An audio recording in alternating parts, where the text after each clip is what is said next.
Les amis, bonjour, bienvenue dans ce Good Morning Market du 16 avril, j'espère que vous allez bien. On a eu un week-end très mouvementé avec l'attaque de l'Iran en Israël, donc le monde tremble un petit peu en ce moment et ces événements géopolitiques ont fait finalement grimper l'indice de la volatilité, le VIX, qui a méché le fameux niveau dont je vous parlais depuis plusieurs semaines, 18,4. On est actuellement à 19,1. On pourrait monter jusqu'à 19,44, voire 21,8, voire 26. Ce sont des niveaux de résistance clés dans les contrats à terme du VIX.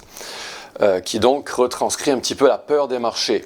Fondamentalement, la baisse des indices est justifiée par l'inflation qui refuse de baisser, ce qui empêche la Fed de baisser les taux. Donc ça, c'était fin de semaine dernière. Et maintenant, on a l'inflation qui pourrait monter avec les tensions géopolitiques. Donc le S&P 500 hier a baissé de 1,20%, le Nasdaq de 1,65% et cette nuit le Nikkei a baissé de 1,77%. Ce matin, dans les contrats à terme, nous sommes neutres. Le pétrole et l'or sont imperturbables. Ils n'ont pas monté particulièrement suite aux événements, ce qui a représenté une surprise pour beaucoup d'investisseurs. Mais pas pour nous, car nous connaissons le fameux dicton, vous le connaissez, je vous le dis souvent. Prices tell us everything we need to know. Et les marchés sont drivés en premier par des maths. Et donc le pétrole et l'or sont extrêmement techniques.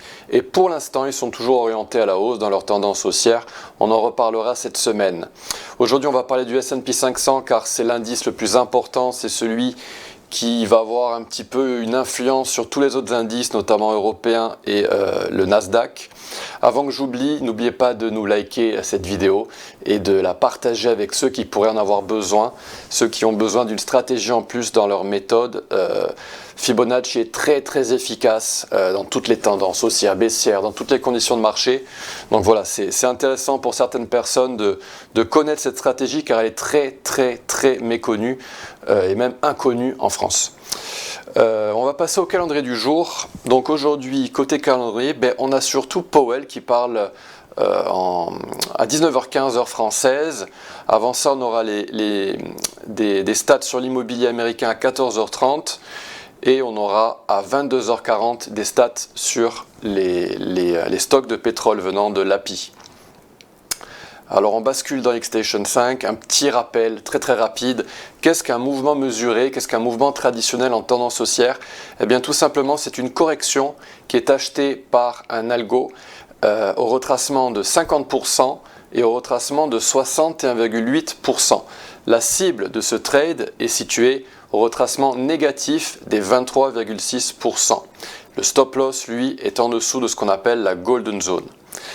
Et dans le S&P 500, en hebdomadaire, eh bien, nous avons eu des mouvements mesurés. Nous en avons un qui pourrait être tradé, un mouvement mesuré numéro 3, que j'ancre à partir de ce creux jusqu'à ce top. Dans le S&P 500, nous pourrions corriger jusqu'à cette boîte verte. On pourrait descendre en 3 vagues et s'orienter vers les 4876 qui est un retracement de 38%, voire au plus bas 4594 au retracement des 61,8%. Ceci s'appelle une série traditionnelle de Fibonacci et ici on aurait un mouvement mesuré numéro 3. Si ce trade qui s'avérait plus un investissement était un succès, on s'orienterait vers les 5615. Et le VIX va nous permettre de timer notre entrée vis-à-vis de ce retracement. Et moi, je serai là pour vous aider vis-à-vis de ça, à vous dire où sont les niveaux de résistance du VIX et où sont les niveaux de support du S&P qui sont ceux-ci. Car les deux instruments sont négativement corrélés. En daily, qu'est-ce qu'on a? Donc en daily, on a quelque chose qui pourrait être différent. Bon, on a eu notre triangle dans le RSI qui a cassé à la baisse. On pourrait s'orienter vers cette bande verte dans le RSI en journalier qui est comprise entre 33 et 27. Donc cette ligne noire pourrait venir s'orienter vers cette bande verte et rebondir. En daily, côté Fibonacci, alors nous avons le retracement que je vous ai dessiné en hebdomadaire, le voici. Mais on pourrait effectuer un creux au-dessus du retracement des 38%. Pourquoi? Parce qu'on a une extension de Fibonacci que je vous trace à partir de ce top jusqu'à ce top récent, donc le plus haut historique dans le S&P. J'enlève le retracement des 38%. Et donc on a une confluence entre deux algos qui risquent d'acheter le S&P 500. Au retracement de 50% ici pour l'extension à 4983, jusqu'au plus bas, éventuellement, au retracement des 50% du mouvement mesuré numéro 3 que je vous ai dessiné ici, qui est donc évalué à 4727. Vous vérifierez bien que je suis bien ancré, mais a priori oui. Hein. Donc ça, ce graphique, vous le reproduisez chez vous. Hein. Et donc voilà ce qui pourrait se passer. On a cassé ce petit biseau à la baisse, ce qui traduit vraiment de la faiblesse. Et on pourrait s'orienter donc au plus haut, vers le haut de cette boîte verte. Et après, on pourrait redémarrer à la hausse et cibler les 5500 dans le S&P 500. Par contre, évidemment, au plus bas, on pourrait descendre à 4727. Et donc, on va devoir timer une entrée éventuelle avec le RSI et avec le VIX. En H4. En H4, souvenez-vous, hein, on avait détaillé ça, on avait étudié cette architecture de Fibonacci en 4 heures. On avait eu une série absolument magnifique, on l'avait même tradé. Et depuis qu'on a cassé cette série traditionnelle, on est dans des shorts. Et regardez ce qui s'est passé dans le S&P dernièrement. Car ces algos, ils fonctionnent aussi bien en long qu'en short. On avait eu cette golden zone méchée, cible atteinte, d'où les deux petites mèches qu'il y a là.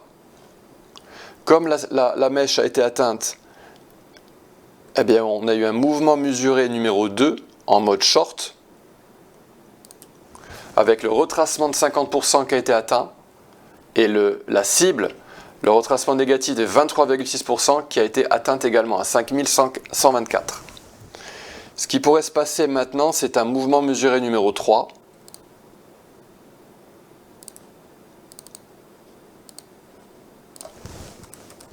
Je mets le retracement de 38%. On pourrait venir vers 5150, voire au plus bas 5131, avant de reprendre à la baisse.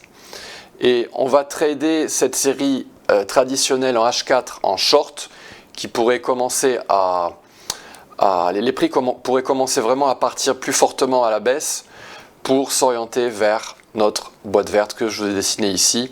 Donc n'hésitez vraiment pas à revisionner cette vidéo pour comprendre ma logique et pour comprendre ma façon de tracer ces retracements de Fibonacci que vous pouvez trouver évidemment dans cette petite boîte ici, Fibonacci retracement. Un petit mot pour la fin, il y a les vidéos de... mon retracement de Fibonacci s'est mis là. On a les petites vidéos qui sont sur YouTube concernant les conférences de l'XTB Investing Masterclass. Donc n'hésitez vraiment pas à aller voir, il y a Philippe Béchade, M. Borowski, ma vidéo et celle de Lilian Aliaga, des vidéos des conférences du 2 avril. Donc voilà. Je vous souhaite une très très belle journée, on se retrouve demain matin pour une analyse du pétrole ou de l'or ou Bitcoin. Je n'ai pas encore décidé, on verra ça demain matin. Au revoir, à bientôt.